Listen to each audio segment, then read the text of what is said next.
Asal-usul dan tantangan kabut asap. Sebagian besar Asia Tenggara makin merasakan dampak kebakaran hutan yang mengakibatkan kabut asap dan mampu menembus batas wilayah. Apa itu kabut asap? Dari mana datangnya?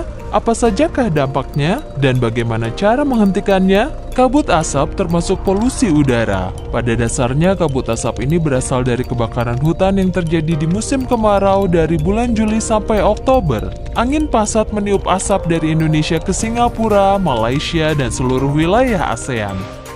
Untuk mengetahui asal-usulnya, kita harus kembali ke masa tahun 70-an di mana kebijakan transmigrasi pemerintah Indonesia untuk memindahkan penduduk dari pulau yang padat penduduknya ke pulau dengan populasi rendah di Indonesia. Program ini adalah untuk mengurangi kepadatan populasi di Pulau Jawa dan membuka peluang bagi para pekerja keras untuk memanfaatkan sumber daya alam di pulau-pulau lain.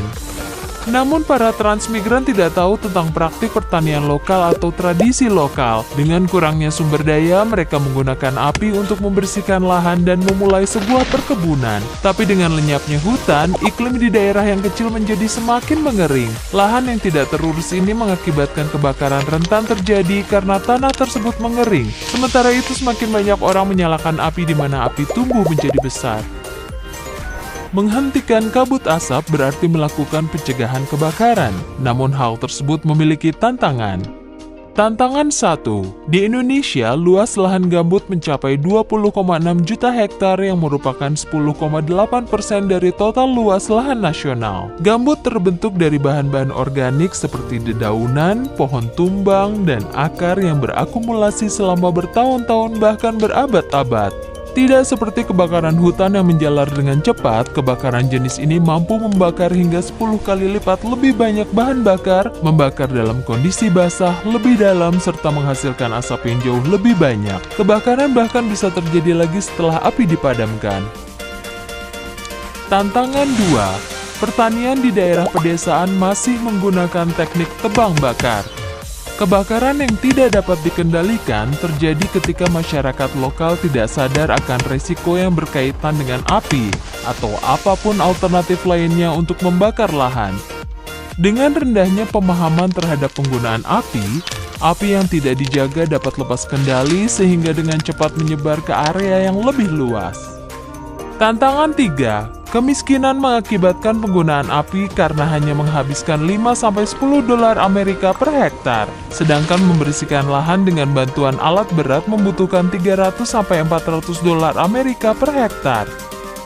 Ketika para petani yang tidak mempunyai pengetahuan akan manajemen air melihat tanaman mereka mati karena banjir di musim hujan, mereka biasanya menyalahkan tanah dan mulai menggunakan api kembali untuk membersihkan lahan lebih banyak lagi.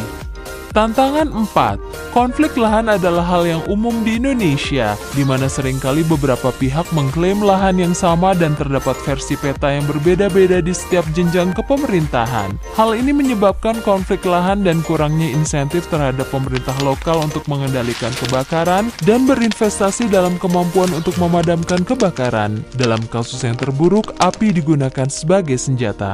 Tantangan 5. Kurangnya ketegasan pemerintah diawali karena adanya 5 tingkat di dalam kepemerintahan Indonesia. Kurangnya komunikasi dan kerjasama menyebabkan buruknya penegakan hukum dan seringkali korupsi. Tantangan 6. Kualitas pendidikan di pedesaan yang rendah dan biasanya sebagian besar limbah adalah sampah organik. Pengelolaan limbah dilakukan sederhana saja dengan cara dibakar, dibuang, atau dilempar ke sungai. Namun kini dengan keberadaan produk plastik dan kemasan, sampah seringkali dibakar. Tantangan 7. LSM cenderung yakin bahwa cara terbaik untuk melindungi hutan adalah dengan menciptakan area konservasi. Sementara itu perusahaan-perusahaan melihat area konservasi yang tidak dikelola itu dan kemudian melakukan pembalakan liar dan membakarnya. Pada akhirnya kemiskinan di daerah pedesaan, tradisi tebang bakar, kurangnya pendidikan, konflik lahan, lemahnya penegakan hukum dan korupsi berujung kepada kabut asap yang memberikan dampak pada seluruh kawasan.